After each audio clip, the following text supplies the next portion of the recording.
Hey, it's Liz D'Alto, and this is the Untame the Wild Soul Woman podcast. From body image, sex, spirituality, money and relationships, to motherhood, creativity, business, communication, and desire, Untame the Wild Soul Woman is the place to come for real stories and powerful advice to help you reclaim and redefine womanhood in the 21st century. What's up, wild ones? Welcome to episode number 133 of the Untamed the Wild Soul podcast. I'm your host, Elizabeth D'Alto, and today's guest is Rebecca Campbell. Rebecca is the author of Light is the New Black, and her second book, Rise, Sister, Rise, is coming out this month. In fact, at the time this interview airs, you could probably already grab it on Amazon. Rebecca teaches internationally and is passionate about helping people connect with their intuition and follow what lights them up in order to live wonderful lives, both personally and professionally. She is a best-selling author, inspiring motivational speaker, a spiritual teacher, and something I love about her is her spirituality is super grounded. You know it's a great conversation when it's really tough to put to words how much I enjoyed it and how much it meant to me personally. It actually took me a while to sit with this intro and share with you what I wanted to say, because this was a really special interview for me. Rebecca Campbell is just a fantastic woman. She's light, she's deep, she's real, she's fun, and she just fits right in with our wild soul world here. We talk about the dance between softness and getting things done in this interview. Being of service, having a mission, and what it means to be a light worker. And even if you're not on a mission, you living your life every single day is a service to the world. So this stuff applies to you too. We get into mysticism and mystery, trust, surrender, and unfolding. And I know some of those terms sound vague, so we paid special attention to getting to the tangible roots of them and weaving the threads together. This is one of those episodes you're probably going to want to listen to a couple of times. We also talk about how and why tracking your menstrual cycle as a woman is an endlessly useful practice for your life, and also the usefulness and importance of really connecting to yourself and your spirituality. So it's a great one, great one. The show notes will be at untameyourself.com/episode-133. And for those of you who love to continue the conversation with us, come on over to the Facebook group at untameyourself.com/Facebook when you're done listening and let us know what came up for you. Now for the show. Today we're here with Rebecca Campbell. I'm super pumped. You heard me jam on her in the intro, but it's just super fun to remember. Her and I were just talking offline, before I hit the record button here, that sometimes I forget, and you might be able to relate to this too, that I really do have like real soul sisters. And even if there's not as many local to me, like perhaps in my neighborhood, who I could go for a walk with on the beach or grab a coffee or a juice or something, they really are all over the world. And Rebecca is one of those people. Like, I literally haven't really had a proper catch up with her in like almost a year. And we've only met each other once. That's right. But it's unbelievable, like the kinship and the connection that you can have with someone and be like, like it feels like I'm at home just being with another person. So great. So thank you, and I appreciate that.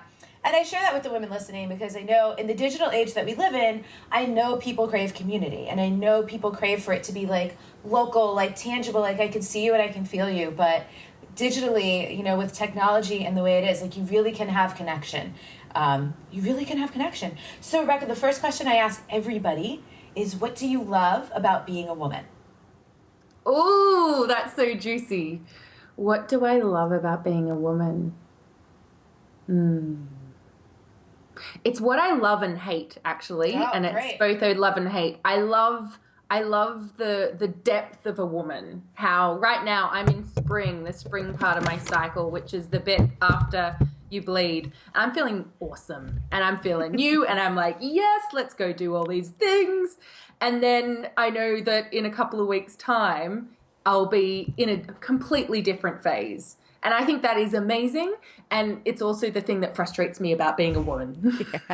Yeah. I can super relate to that because I literally just this past month, at the time we're recording this live, it's September 1st, but last August, just the month before, I started working out again.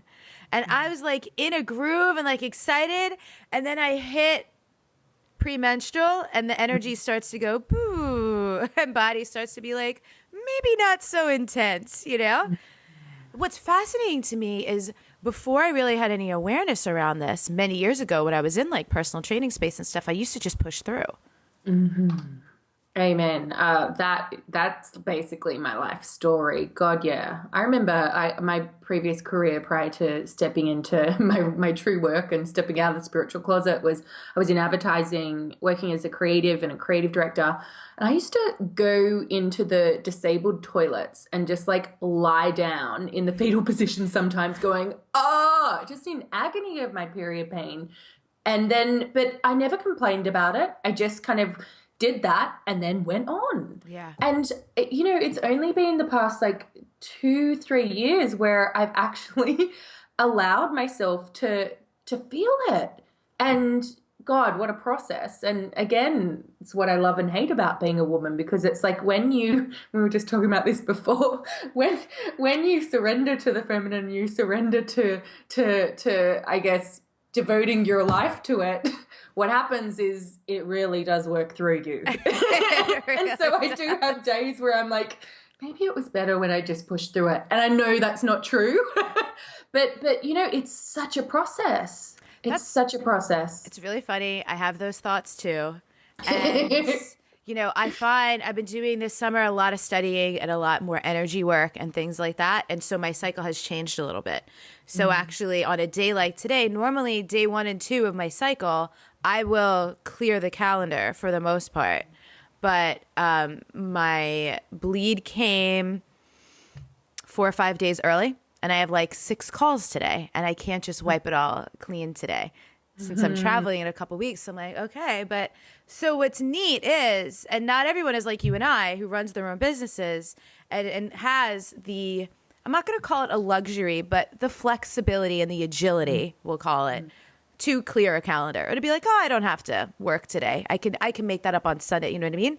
People have to show up and they have to go to a job. So here's a fun question. So these days, if you have things that are pressing or you have a deadline, and I know you're launching a course, you're launching a membership site, your second book is coming out. I'm already writing your third one for you. You're like, whoa, calm down. I'm sure you have days where you have to honor your cycle and also honor that it's 2016, you live in the real world and you have shit to do. How do you navigate those days? Oh, totally. I tend to freak out to start with and be like, why can't I clear my calendar? Because I think if they're like the people who, so a lot of the time I find the entrepreneurs who can clear their calendar are actually the people who don't want to clear their calendar because they're like, oh, there's so much I want to do. Right. And so like, for example, like you, my period came early when I was, I'm literally, I think when we go live, the course enrollment will be closed. But when I was filming the videos for this course, which I'm just launching, my period came early. I planned my videos for when I'd be in summer and I'd be ovulating, I'd be looking gorgeous and all of this. It didn't happen. It was like day 1. And I was like, and it was like the worst period pain ever all of a sudden. And so I'm there trying to be the light. And then in between, I'm literally my friend was there supporting me. And she was just cacking herself because I was literally in between. And then I'm like, oh. And so there are days where, and I guess this is the thing about we're navigating this. There is no actual way to do this, right? Yeah. For me, what I'm learning, and I'm such a student of this, I'm certainly not a master of it, but what I'm inviting in is softness around the duty when it is those days. So for example, on that day where it was I couldn't think of a worse day for this to happen, that night, there was nothing else I was doing. Anything that was not non-negotiable, cleared. And I tried to soften in. And then I think also a big learning for us is that when we do have those things that we need to do, for example, if I'm on day 1 to 5 and I'm teaching, and I'm speaking at, I can do it in September actually, big event. I really want to be ovulating while I'm on stage there and not feeling fat and gross. And so what I'm going to have to do is surrender to being in that phase. And so be like, you know what? Okay, well, when you're bleeding, you're closest to the goddess. You can really bring it. And it's like, you don't run around the stage. You get them to come to you. So, and, you know, and that's a real learning process for me. I'm great in spring and summer. My hidden power is in autumn.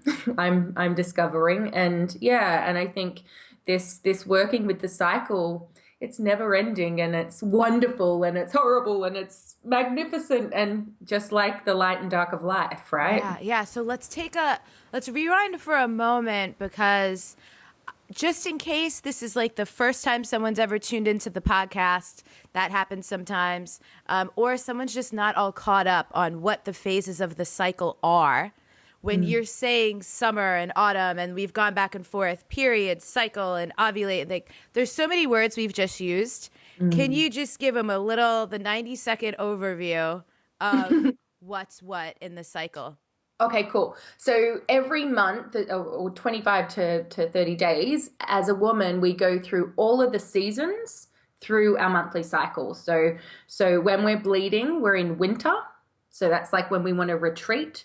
And then we go into spring when we stop bleeding. And then we go into summer when we're ovulating. And that tends to be, for a lot of people, when we're feeling the best. And then PMS is autumn. And that's a good way to, we're like, I know that. That's like when it feels like things are falling away and it's like letting go. And I think there's always like a day, for me, it's day 26, where it's like you just lose your shit, which is like it builds and builds and builds. And then when you actually release, it's like you've let go. Yeah. And for me, it kind of happens because I'll be like, everything is a mess. Everything has to go. And then I'll just like burst into tears. And it's like, that's better. Which tends to be the point of going into winter, which the main bit of winter is when we're actually bleeding. Yeah. And then it happens again and again and again. And I love that you mentioned like the softness and the gentleness, right? Because I think our culture, and you're over in the UK, but I'm pretty sure the culture is the same, if not, in fact, a bit more intense around these kinds of things. Is to just like push through. This is when I say like I help women remember to be women and not lovelier versions of men. Like it's not your job to pretend that this very integral part of your womanhood isn't happening. We certainly don't need to throw it in people's faces, but to be really gentle and compassionate with ourselves and notice what's going on and be like, oh, because I think people will say things like, you must be on your period. Like if a woman's in a bad mood, and it's like, that sucks. I so agree. So how do you, this is a fun question, how do you train the people around you? I know you're married, you have friends and family like everyone else. How, as a woman who does tune in and honors and respects these things, how do you I don't know if manage is the word, how do you train or manage the people around you to be with you through your phases and cycles? Do you even say anything? Do you just let them be? I do now, and it's mainly with my husband because I share a house with him, obviously, and it's the autumn and winter phase. And autumn, I just feel all the feelings basically. So we'll be sitting on the couch and he'll do something, and it just really annoys me. There is no reason why. He might be eating loudly, whatever it is.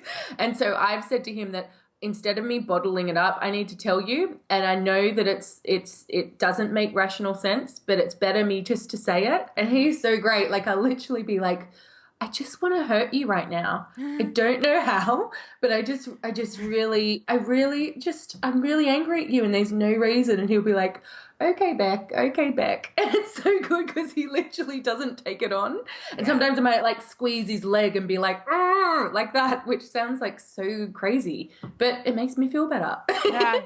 Well, because you expressed the thing, right? And then exactly, and then you get to move on. So it's cool. So like let people know. And our mutual friend Lisa Lister, I loved in the back of her book Code Red, there was like a 6-page thing for men that her husband Rich wrote, and I was like, yes, this is awesome. Like, give this to the boyfriends, the husbands, maybe even the bosses and the coworkers of the world, to be like, just read this, just understand, not about you. I'm good. It's gonna pass in a couple days.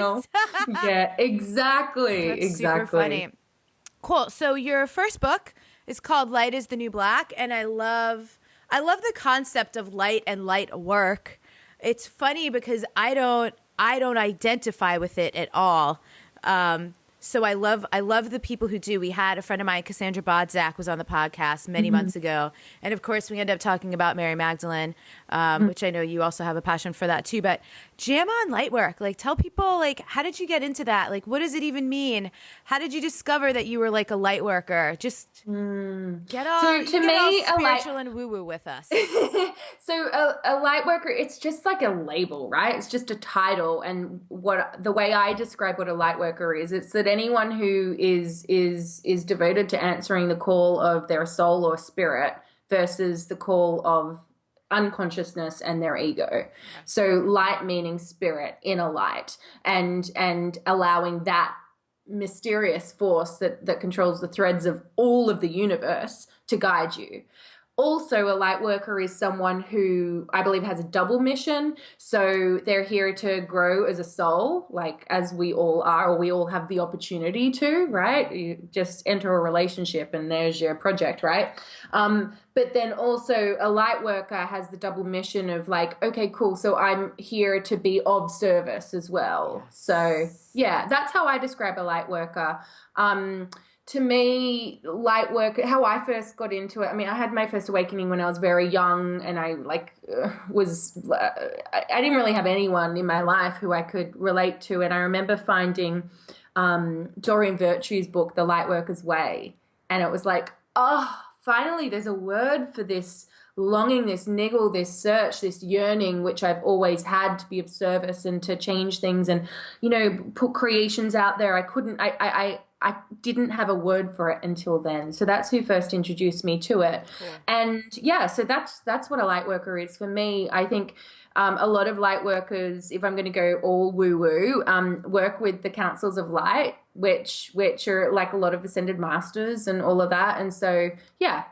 So, but it's not where I think, you know, it's hard in today's world because it's like, oh, okay, light is like, it's all like good. Like it's like compared to dark and shadow and all of that. And like, I get that some people, what I mean when I say light worker is not, it's like everything's great and it's positive and we have to be cheerleaders. That's not what I mean when I say light worker.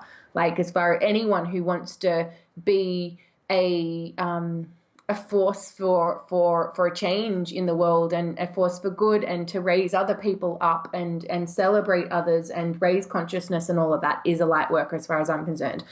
They don't need to take that title, but that's my concept of a light worker. I love that, and I love that your version encapsulates all the things that are not light that need to also be metabolized in the process. Hugely, yeah. Cool. So what I'm super curious about this for me for selfish reasons. For some reason, I am so curious lately. I've been asking everyone for you or to you, what is the difference between soul and spirit? Mm-hmm. So for me, the soul is the part of us that has gone from lifetime to lifetime to lifetime. So it's a multifaceted crystal. So we've had like the light experiences and the dark experiences. We've had the lives where we've been like the courageous Joan of Arc style. And we've had the lives, and even me, it's like I've had the lives where I've like betrayed people, right? And so the soul is the part of us that has baggage, actually, and it has those soul stories. The spirit to me is the light. So the spirit is the divine spark, the divine essence that kind of like shines through. Yeah. And so the way I see it is that it's like when we have awakenings, it's like you have your ego awakening and it's like your heart opens, and then your heart opens and then your soul steps forward, and then your soul opens and your spirit steps forward. Cool. And the spirit, for me, the spirit is like the light shining through the multifaceted of the soul. Does that make sense? Yeah, it makes a ton of sense. Yeah. And this is why I love the question, because I just love hearing how different people see it and explain it and the different metaphors. Because I mean, it's so simplified, but there's so much to it. So that's just a question. What do you believe? I've been geeking out on lately. So do you know Susanna Frioni? Oh, Australian? Is she? Yeah. She's a good friend of mine. She's coming here soon. We're doing an event together. I'm so excited. But I loved. Oh yeah, she does dance, right? Yeah, sacred dance Oh my parties. God, you two will be great. Oh my God. So, I love that Susanna said like the soul is more of like the personal and the spirit is more of like the impersonal. Right. And there's also because that really resonated with me. Right. Like my soul, it almost feels like my soul, but spirit is like big spirit. There's something like to me far more vast about spirit than soul. Absolutely. But and I love to be just in the inquiry and the exploration of like how they work together. I have an amazing coach who is like a master of many things, super sage, wise, energy worker person. And when I asked her, she's like, "We need to set up a call to talk about it." She like she actually wouldn't just do what we're doing right here and give it like a simplified, digestible answer. She's like, "Let's have a call." And I was like, "Great." And I haven't had that call yet. So yeah, mind this spot. Because this is the type of stuff I just love to geek out on. I had, have you ever read any of Martha Beck's stuff? No, but I know who she is. She came on the podcast and I love something she shared. She's like, if I don't believe in this stuff, then I don't know that I could stay on the planet with like the types of things. She's like, animals are going extinct, like all these other things that are happening. For my own survival, I need a worldview that makes, not that it makes meaning, but that it shows like the significance that everything is happening like for a reason, you know? Amen. I so agree. And all these things that we talk about and all these skills and tools and, you know, whatever you want to call it, spiritual woo-woo, like we're all, it's fascinating to me to see how people live. I always wonder, how do people who don't believe in anything live when things get hard? Yeah. So was that never you? So you said you had an awakening at a pretty young age. That was never me. Yeah, I always, I had my first like significant like awakening when I was about 14. And that was like, I was reading a book. I was reading a magazine article about this girl who had passed away. Her name was Anna Wood in Australia. And I just had this like urge that came over me just to be like, oh my gosh, I have to find the mum and console her and make her better. Like, and I see now it's like, I just wanted to heal her. And I went out and got the book, which was about her life, which they were talking about in the magazine. And then the very next day at school, I was showing my friend this magazine article and this book, and I showed her the picture of the mum, which was in the book. And I said, I just feel like I need to find her and just like take away her pain or something. I don't know what it is. And then my friend looked up and said, across the courtyard, that woman over there kind of looks like her. And it was her. Shut up. Seriously. And so I kind of chased after her, and eventually we ended up, I lost her, and then we banged into each other. And then long story short, we had this instant soul connection, and she ended up being like my I guess my spiritual running buddy in a way, and my best friend at that stage. And so because my awakening was so young, it was like I felt so alienated from all my school friends, and so I kept it. That was why the spiritual closet was erected. And with Angela, that was really my initiation as the healer. I was like reading every single book I could, like on like death and dying and grief and past lives and all of that kind of stuff.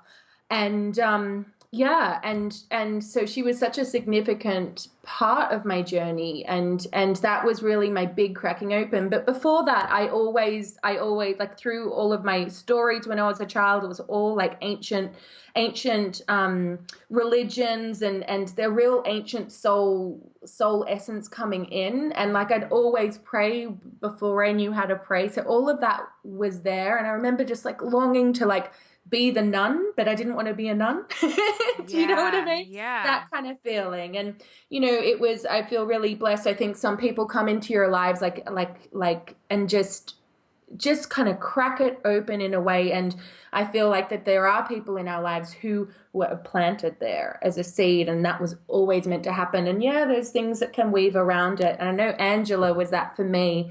And I remember going to I Can Do It conferences, Hay House, my first one with her, and she would like whisper in my ear, and she's like, that'll be you up on stage one day.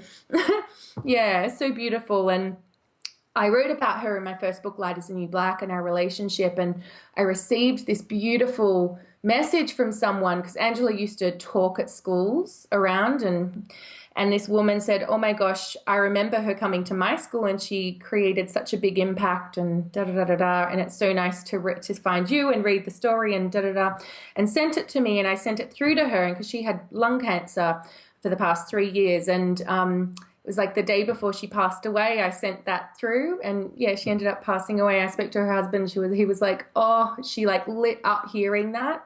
And I just think it's so beautiful, the threads that can be woven, like that, kind of like what you were saying before, of like all of us now, sometimes it's easy to feel like we're all alone and we're kind of doing our work and awakening on our own. But I think the shift that's happening now is that we're all rising up, and there's like podcasts like this, which brings us all together. Yeah. You know? Yeah. And it just like, so I think there's a line between making meaning out of things, which could be negative because we get like stuck in our head and we're analyzing. But then there's like the finding the magic and like the mystery and like the wonder in things like that, and tying those threads together in a way that makes life feel worth living and worth keeping on going, and that there's like endless amazing things to discover, right? Absolutely. God, I so agree. So fun. And I know, honestly, if someone's not into this, they've probably already stopped listening. So let's just keep going. I'll talk to the people who can hear me. I'll talk to the people who can hear me. So let's talk about past lives a little bit. And I'm going to share a perspective that, so I never knew what to do with the concept. I was raised Catholic. So as far as it was in my first like view of religion, spirituality, whatever, that wasn't a thing. That was like sacrilegious. That's against our religion. You die, you either go to heaven, you go to hell, you get stuck in purgatory. That was my understanding. And so summer of 2013, I read Brian Weiss's book, Many Lives, Many Masters. And I was like, there's no way this isn't real. That's basically how I felt after this book. So some people listening, you might be into it. You might not be into it. But a perspective that was shared with me recently, which I really dug, was if, and this was by my coach, Siobhan, unless all your traumas in this life are solved, worrying about what your past lives were is kind of irrelevant. So it's okay if you don't agree with that at all. Where do you stand on past life stuff? Well, so like you, Brian Weiss, Many Lives, Many Masters, that was my introduction. It was one of my first books as well. And it was just like, yeah, I was the same. It just made so much sense. I wholeheartedly believe in it. Yeah. You know, also there is nothing we know for certain in this life, you know? Right. So let's just say that. But I truly believe in them. And it's interesting what you say. I so agree that it's easy to get lost in the drama of it. Like as in like, and so in Rise Sister Rise, actually, I've got this exercise where it's like looking at your shadow of the past life, because I think what most people do is they go into the martyrdom, which is relevant. Like I think there's a lot of us who were witches and healers who were persecuted in Middle Ages and all of that. And I do believe that actually us stepping out now and sharing our voice is healing that collectively. So I think that there are things like that, but I think it's easy to just be like, oh, I was the Queen of Egypt, or I was this and I was that, and kind of like, you know, in a similar way to like when, you know, you go to a psychic because you're looking for them to validate what's true for you, rather than someone who helps you find, not that there's anything wrong with psychics, I freaking love them, but do you know what I mean? Like this dependency on and validating yourself through it. I do believe that there are traumas in current life which are related to past lives, and particularly relationships. Do you know? So but then I agree with what you were saying, as in like, unless your traumas are solved here, there's no use going into the past. But I kind of think I believe that the traumas, some of the traumas could be due to the past, but there's no use looking at the past until you look at the present.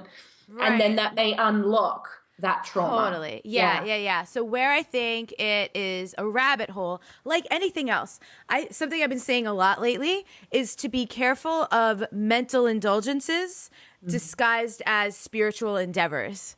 Right. So, let me go like get a past life reading or know what was going on. But then it's like what you're saying. It's wanting to validate an experience you're having now, but what does someone really get out of being able to be like, well, in a past life, I was blah, blah, blah. All it does is like let you justify it and prove something. But still, great. Now what? Like if it helps you heal it and do something about it, believe whatever you want is actually kind of how I feel about things. But if it's going to keep you stuck there and in this like justified place and not like a progress place, that's where I don't think it's super helpful. I so agree, because it's like you could be like, okay, well, this is what I was in the past life, which actually relates to who you are today, which is an old identity which you need to let go of. Yeah. So it's like, I think the past life, looking at past lives is helpful when it's kind of like, I can't, what is this that I can't budge? Okay, maybe I can see what it could be. Yeah. Now, release it rather than like, oh, this is it and this is who I am and this defines who I am. Yeah. Because, So this is fascinating too, even the conversation about psychics. So I've heard from people, this has never happened to me, but I've heard from people who've like gone to a psychic or whatever, and someone told them something that was like really disempowering or really like almost traumatizing in and of itself, because I think no matter what, we always still have free will. And I love what you said when I first asked you, like, we can't know anything for sure. So I actually did once. I did a past life regression session because I was feeling so intensely around the Mary Magdalene stuff. And I'm like, maybe I should just look into it a little bit and be like, why? Why is she such a significant energy or figure for me in this life right now? But I still and I got some information from it that made total sense and actually corroborated a lot of things. But I refused to like attach to it or go, oh, I was so-and-so or this meant that. Because you really can't actually know for sure. So I feel like we could take the inspiration or we could take like the bits of information we get and be like, cool. But again, weave it into something like useful that helps us move forward. Totally agree. But I'm with you. Like, I love, and this is where like the mystery part of stuff comes in, right? Like, are you ever just like so good at something? And you're like, how am I so naturally good at this? I like to believe like, oh, maybe I was like a master of this in a past life. Right? But then I just like move along. Or maybe the reason I'm so crap at this. I must have been traumatized by that. It's so funny. So funny. I love it. Oh man. Yeah, right? Like the mental indulgence around spiritual endeavors. It's a thing. So tell me about Rise Sister Rise. This is something you're working on. I know that you did a workshop in Australia. Did you do it in the UK too? I've got one in December. Cool. Rise Sister Rise one. Yeah. Rise Sister Rise, like she came to me in Glastonbury, actually, which I know that you know very well, by the Chalice Well there. And it was just whispering and whispering and whispering, and like the feminine. And I'm sure you've had the same experience with taking on a book like your title, Untame Yourself. But yeah, anyway, so Rise Sister Rise came and she scared me at first, to be honest, because it felt like too much of a big conversation. And, you know, it's a conversation about unleashing the wisdom, the ancient wisdom, unleashing the potency of our power and the courageousness of the feminine in the light and the dark and all of that. And I was certainly in the process of doing that. And I just didn't feel I could be like, and here, let me lead the way. But I think this is the way of the feminine, right? Totally. We are all navigating it. And so as I was saying to you before this call, the writing process, the writing, the words, the poetry, I think the words are a lot more rich than my first book and more poetic. Like there's an ancient kind of like mystic kind of thread coming through with it. So the words came easy, but the writing process was hard because it was like it was moving through me and you know, in full surrender, it was like changing things in me.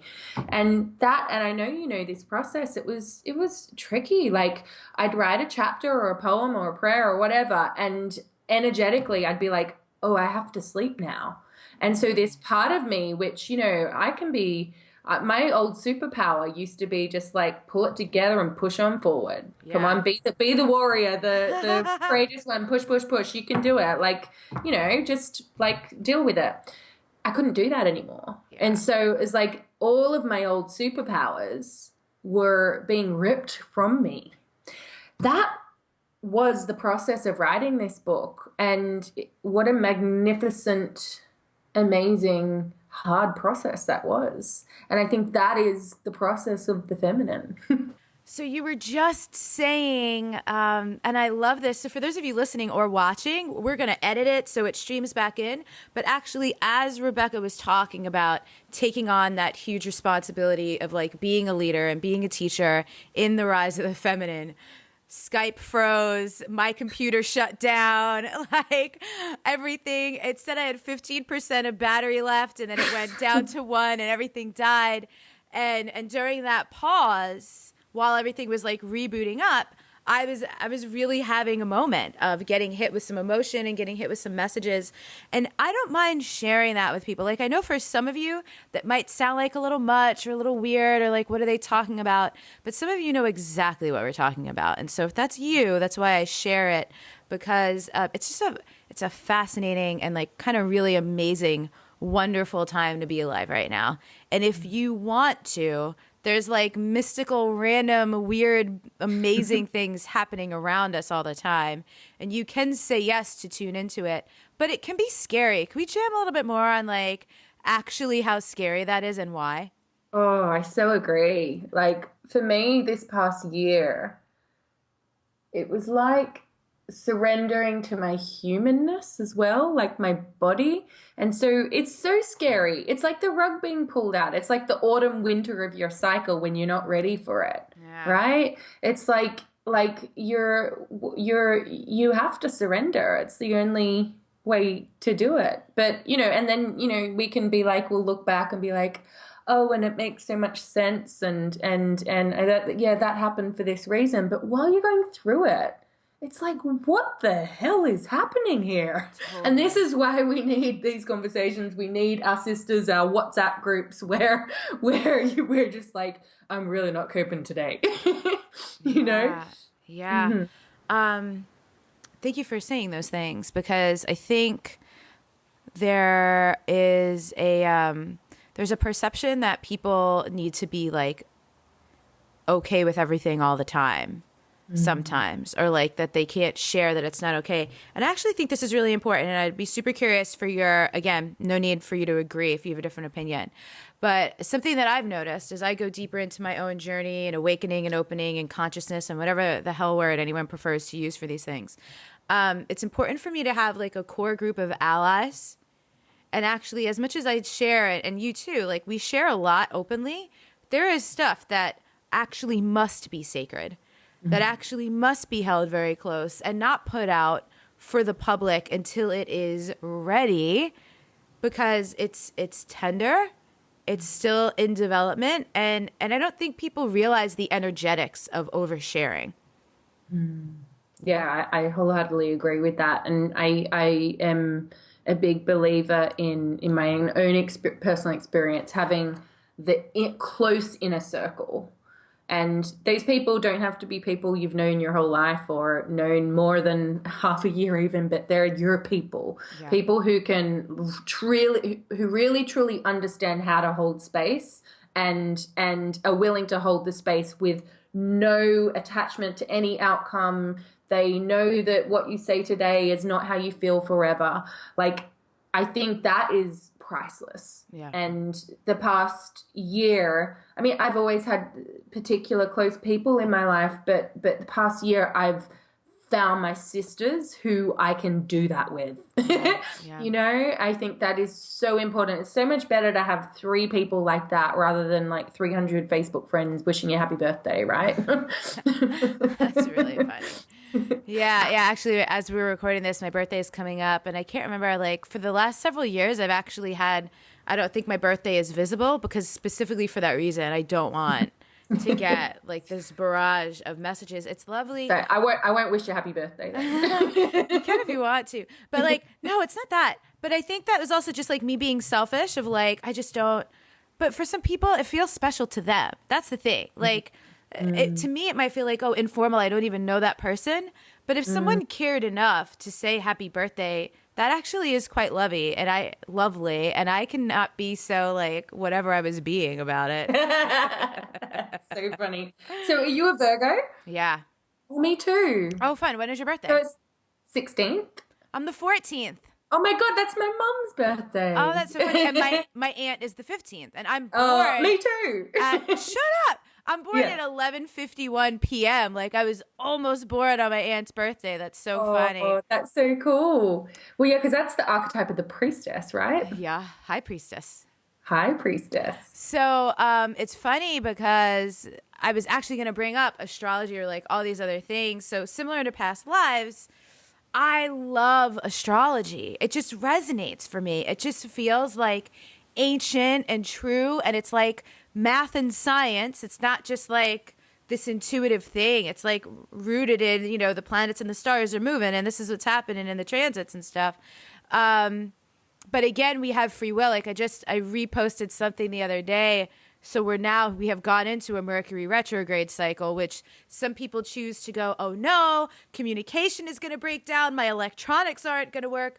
Don't launch anything during Mercury retrograde. Like, and it could be 3 weeks. Like, I'm not going to put my life on hold because of these things. And we get to choose. Like we get to choose in every moment. So what's your relationship to astrology? Do you use it in your life? Do you not? I'm a bit of a dabbler, to be honest. I love shamanic astrology, like the archetypes. Yeah. I love that. That makes sense to me. So I'm Virgo, Scorpio rising. So it's priestess and then like the sorcerer over the top, right? But yeah, so astrology, I love it. I love astrocartography. I love it all, but I also find it really overwhelming. Me too. Like I can't keep up with it. And so as a general rule, I've had amazing astrology readings and I did like consult an astrologer regarding like book launch dates and all of that because they were like, oh, this is like the worst time you could possibly launch. And obviously hearing that makes you think that. And so he told me like the best days for it. But you know, I've just launched something today and it's Mercury retrograde. Yeah. But I believe actually I like Mercury retrograde because I read something about I think Elizabeth Peru. Do you know her? Yeah.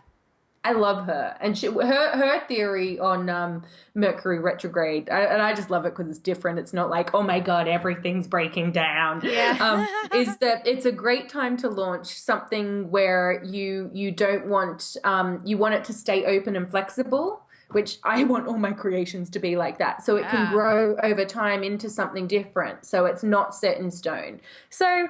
Yeah, I think that like anything, like past lives, like all of this stuff, it's like we can lose ourselves in it. And for me, I'm Virgo, it's like all about the details, but then I also want the big picture. I just get overwhelmed by like I can't live my life with astrology, but I love it coming into my life. Agree. I totally agree with you. And it's actually really funny. The women inside the Wild Soul Movement virtual program know this about me because we have a couple of people who are super into astrology there, one woman in particular. And we've been observing because she's been in the community for a couple of years now, how I'm exactly with you, right? I could get really sucked into the details of things. So astrology overwhelms me. I love the archetypes of it. I love having that understanding and like the vastness. And even recently I had an astrocartography session because I wanted to prioritize my wanderlust. So for anyone listening or watching, if you don't know what astrocartography is, someone can take a look at your chart and see where the lines fall over a map. So it's like, where should you travel? Where would it be great for you to study this? Where do you want to be living? Like all these things. And again, you don't have to rearrange your life around it, but I've been feeling really pulled to certain places. And in terms of scheduling those trips, I was like, let me put them in order. Where do I need to go first? And it was really unbelievable to see the lines that went through. It was basically all the places I was feeling called to were all the places I really need to go. I love that. I It's love that. so cool. I honestly, I just did the same thing. It was like about 6 weeks ago, and I've just booked a trip to Hawaii. But I've always wanted to go to Hawaii, but it's like, oh, that is the place that you replenish most. And then it's like, oh yeah, London's not so great for you to get your downloads. Oh, Cornwall's better. And I'm like, oh, I actually know that. But it was like these trips I've done, I've been like, oh, I feel quite good here. But hearing that, it's almost like it just highlights it. And so I'm like, I go to my husband, you know what? When I'm feeling exhausted, we should go that side of England because it replenishes me. He's like, great. We'd either go there or there, so let's just go there. Yeah. So right? Interesting. And so we laugh because I've planned so many things, not tuned in and not knowing what was coming when. Like, I love to tune into like full moons and new moons, but I don't always know when they're going to be. I usually plan stuff within a couple days of some really significant astrological something or other. It's fascinating. We just crack up. So it ends up, instead of being like, I know ahead of time and plan for it, it ends up confirming. And for me, what has been empowering about that, and again, we choose to believe what we choose to believe. So I've made this mean this thing that makes me feel good, which is like that my body is synced up with the cosmos, which I like to believe that our physical bodies are an extension of nature and Mother Earth anyway. So why not? Yeah. So if we're in tune, we'll be doing those things regardless. And then it's like, oh, aren't I good? Yeah, sure. Pat myself on the back. The stars, right in sync again. I read something the other day about Mercury retrograde that I appreciated, which was like, the current retrograde cycle is actually walking you back through the lessons you just learned from whatever cycle was just ending so you could really get them.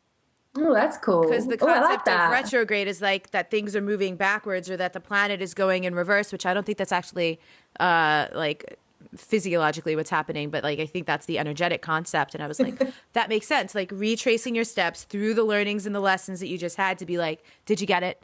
Did you really get it? Yeah, right. That'd be great. That's interesting. Super fascinating. Cool. And again, it's all interesting, fascinating. That's actually one of the things I learned from Siobhan. She's like, just stay curious, which I've always, since I was a little bit that way. But like, whenever you hear something, my old way for a little while was to like grip it and want to learn everything about it and dissect it and analyze it and like make it mean something in a way that was like more pressurized and stressful, instead of being like, oh, fascinating. Noted, and let's see how that plays out or if it comes back up. Awesome. Super cool. So what else? I want to know more. There's something, as soon as I saw you, I told you I unfollow everyone on Instagram, but before I had unfollowed you and everyone else we know, when you started using that hashtag Rise Sister Rise, there was just so potent. It just feels so, there's a gravity to it that I really love. So what's been that you feel comfortable sharing? One of the biggest, you already mentioned, like feeling like called to be like, am I ready for this? Oh my God. But what's just been for you personally, something in your life that shifted, or even the process? You said writing the book was hard, but for you as a woman now, what has changed from taking that on? Let me feel into that. Yeah, it was a big question. I'm becoming calmer and softer and less pressured, and like I can just trust what's unfolding. And I think that's the power piece more than anything. It's like, you know, the power coming from within the womb or the earth or whatever it is. And this concept of there being this mysterious force that us as women are hooked into, like the spinning of the planets, the moon, the tides, like our monthly cycle is hooked into that. Yeah. No matter whether you are bleeding or not, it's like we're a part of that. And so this real surrendering to that's been the biggest and a continued, and I'm sure it will be a forever continued journey. So thank you. That the thing about trust. So how do you do trust? And I'm asking it that way on purpose because most women who are attracted to me and my show, they're doers. right? Like we have hyperdeveloped masculine because we've been raised in a culture that way. So there's trust and there's surrender, and I believe they go hand in hand. How do you do that? Does that make sense? I think I need to think of it in a certain situation. So creativity, right? So I think, for example, receiving that book idea. No, I can't do that. No, that's not. No, there's plenty of other people who should be writing that, not me or whatever. And then the whispers come, and then the whispers come, and then the whispers come. For me, I spend long periods of time with the energy of it before I take anything on. I need to, and we can use the cycle for that. Of course, everything in this conversation is going back to that. But living with the energy of something before I go into action, because I'm really good. I'm a freaking great doer as well. I'm having to unlearn all my doingness, but knowing, like embodying in my bones, in my spirit, the whispers, the energy that and the direction that I'm walking in. And then it's like, okay, go, then do. Yeah. Yeah. And what does that look like for you? Does that look like meditation? Does that look like movement? How do you spend time with those whispers and the energy and let it, and I thank you, like, for anyone listening, I hope it's helpful. But even for me, like the reminder to like sit with and be with things, inspiration, right? Which, like, even the word inspire, I think in the social media age, we tie inspiration. We have really watered it down because we just think of like inspirational quotes that we see on Instagram, and we forget that it, like, inspire, the word means like inspirited, to be like infused with spirit. It's much deeper than just like a quote on Instagram, though a quote on Instagram can totally bowl you over and remind you of something you needed to know. So what is that? How does that simmer happen for you? Or what does that process look like? Well, so I've got a couple of things in my life which are like my non-negotiables, which I think are like pillars that enable it to happen. And one is I do a form of meditation called light sourcing, which is just basically going into receiving mode and being filled up my well, all of that. I love chanting. That kind of like shuts out my mind and opens the heart and brings me into the devotional space. And then I also say a prayer, which is, I've changed it a bit so it's not so man focused, but it's a miracle worker's prayer. It's from A Course in Miracles, and it's like, I'm here to be truly helpful. I'm here to represent that which sent me. I do not have to think about what to say or do, because that which sent me will direct me. I'm happy just to be here, knowing that all grace is within me. I will be healed as I let the healing happen through me. And that prayer puts me into the mode of complete surrender. It's like it gets me onto the ground. And like, say, anytime before I'm doing anything, I do that prayer several times a day. And then also I find actually getting on the, when I'm in that push mode, which, we can all get into, I find, particularly say if you're about to do a video, you're about to get on stage, you're about to do a meeting. I used to do this before. So great way to see if you're in that push. If your energy's too forward, you're not receiving and you're not trusting. So say when I was in advertising, before I'd go into a creative meeting to sell in a concept, I'd stand up in the toilets again. I hung out in the toilets a lot. Stood up. And I'd notice where my energy was, and very often, particularly then, it was quite forward. And so I'd bring it back to center here. Cool. And so I think they're very simple tools that I use like so many times a day. I love that. Yes. But, thank you. And I appreciate you mentioning how many times in your corporate life you would just like go into the bathroom and do your thing, because I do tell people that. I'm like, go for a walk around the block. If you can't do that, go into a bathroom stall. Go wherever you need to go to get a little bit of privacy and a little bit of like steal some moments for yourself, to be with yourself, to recalibrate. It's so true. Great. Even like I used to go out on a lunch break or a coffee break or whatever, and I just find like whatever patch of earth I could find. Yeah. And sometimes it's like this big with a tree, and like put my feet on it, touch the tree. Yeah. charge me up, charge me up. You know, we got to do it. Got to do it. And it's hilarious because like I'm raised on the East Coast. Like I'm from New York and I moved out to California and you have all these like things you've always heard about like California and like hippies and stuff like that. And I'm like totally a freaking hippie. And like I will, if I fly anywhere, I will find a tree to like lean my back into. I don't care where I am. That's amazing. Where, I need to go back to this. This is just me being nosy. What island in Hawaii are you going to? Kauai. Oh my God. It's so, when are you going? December, like just before Christmas, a couple weeks before Christmas. Okay. So that's exactly when I was there last year. Oh, yeah? Kauai is magnificent. You know what I loved about Kauai the most? The nature is fierce. Like, I thought I respected nature, but Kauai, like, there were beaches where they're like, don't get in the ocean here. Because... Like, because of sharks or whatever? No, because the water is just that intense. Oh.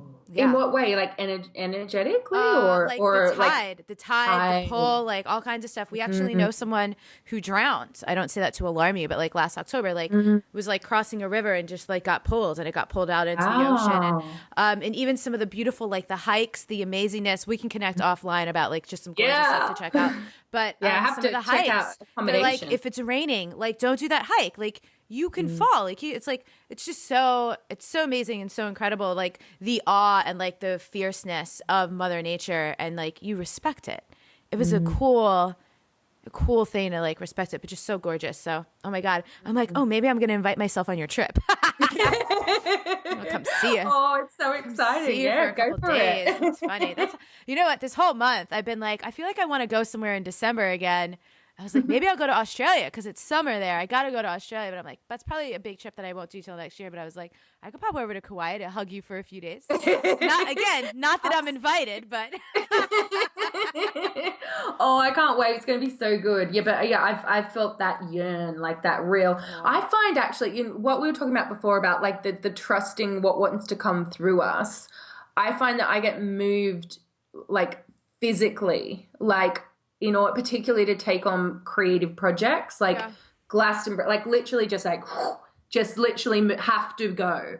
Hawaii is that for me because I'm my next book after Rise Sister Rise. It's like we're talking deadlines now, and I'm like I can't write that until I've been there because I know I'm going to get the downloads there. And it's like even though I'm on holidays, it's like okay, 3 weeks of nothing. But receiving the vibration in a way. Yep. And I know the whispers will come. But if I busy myself, if I was there just doing my normal work, it wouldn't come in the same way. It's like receiving it all without making sense of it. And then it's like, oh, okay. And it's like this, for me, the creative process is like this invisible thread that you're kind of like following in the dark and your eyes are closed. And it's like, what is this? Oh, is it this? Oh, it's this. Oh, it's this. And then it's so different to what you think. Well, that's my process anyway. Yeah, no, me too. And I love so the way you describe surrender, I agree with that. It's just like, ooh, what is this? It's like just trying things on. Seeing if they want to stay. Fascinating. Yeah. So is there anything I didn't ask you that you wished I would have or anything you want to share under the guise of so untaming yourself ultimately? Untame, I feel like is like this big word, but it just means coming back to your true nature. I love that. Well, yeah, I'm all for that. And yeah, I think that's so aligned to what I've been writing about in Rise Sister Rise. It's like unleashing that true, raw, wild part of us, which we've been trying to keep contained and restrained over the past 5,000 years of patriarchy, right? And, I'm an ex-good girl where it's like, you just follow the linear model and just kind of fit into a box that society wants us to. And then it's like, it's impossible for us to I think in this new age that we're in, increasingly so, it's becoming impossible for us to hold on to things that aren't authentic and that are containing us. And which doesn't mean that we're forced to surrender to it, but by God, it's a lot harder if we keep clinging and holding on to it, right? It becomes it's exhausting. I've had some very, very humbling realizations about certain things in the last month of my life. And I feel like the whole last 3 years of my life have prepared me to get here and go, okay, I'm totally willing to let that go. No clinging here. Thanks so I much love for it. letting me know, because I know what the Yeah. alternative feels like, and I'm unwilling to do that anymore. So, Oh, that feels so good. all right. And I think that's the thing, because I know that so many of us is like this concept of like rising and unleashing ourselves and all that. It's like particularly in like the new age spiritual world, it's like you look at the spiritual teachers or whatever, and it's like, oh, to get to a place to learn, it's like a place to get to. And so even the concept of rising, like you could just like light, right? You could see it to mean a destination, or it's like, oh, I need to rise and be at this place. But the thing is, the cyclic beings that we are, it's impossible to stay there. Yeah. It's like just like the tides, it's like rising and falling and falling and rising and rising and falling, and it's like never ending. Totally. Yeah. And that's great and magnificent and hard, and the whole experience. The And that's why whole we experience. need each other through it all. Thank Be like, God. oh, I'm riding a wave. All right. I need someone to just hold on to me. So great. Thank you so much. Oh my God. All right. I love you. I'm so happy we got to do this. Thank you. Thank you. Thank you. For anyone listening, as always, come into the Facebook group. Let us know what came up for you. For anyone here's a curious thing, and I know some of you are this. You were not super into this conversation, but for some reason you listened all the way to the end. Maybe listen a few more times. That's going to be my call to action for you. For people who want more Rebecca in their lives, where does everyone find you and all the things? Oh, yeah. Head over to RebeccaCampbell.me. And then if you want to see what Rise Sister Rise is about, just go to risesisterrise.com. I've got a sisterhood launching there. So it's like you get a meditation each month. And yeah, so just head on over, and Facebook, Instagram, all those places. Great. You're so great. All right. I have a feeling I'm probably going to be seeing you sooner than I think. I think you are right. All right. Bye. Thank you. Bye, honey. But I just always knew that if I kept in motion and I kept making these choices in alignment with my higher self and divine right order, it would work out. So in Hong Kong, I mean, I had a great job and I made good money, but living there is very expensive. And I just, it was a lot of faith, a lot of manifesting, and a lot of work. Like really, I worked my butt off. And that's, if I would say anything now, what I'm manifesting to kind of create more ease and work less, which is really great. And it wasn't always easy. I mean, there were times where I was like, is this going to freaking work? When I moved back to the States in 2006, we settled in Michigan because I knew I could play some flute with my friends at the Detroit Symphony. And I picked the city of Grosse Pointe, Michigan, to open a yoga studio. It took me a year and a half. I worked at a store called Moose Jaw, folding sweatshirts for $8.35 an hour, so that I could bring in something while I kept crafting this dream. The build out was going up across the street, and I'm here for, and there were times I'm like, what freaking A, I got a master's degree. I've been on stages all over the world, but this is what I was doing because it put food on the table. And then I was able to teach some flute. And then finally, everything just fell into place.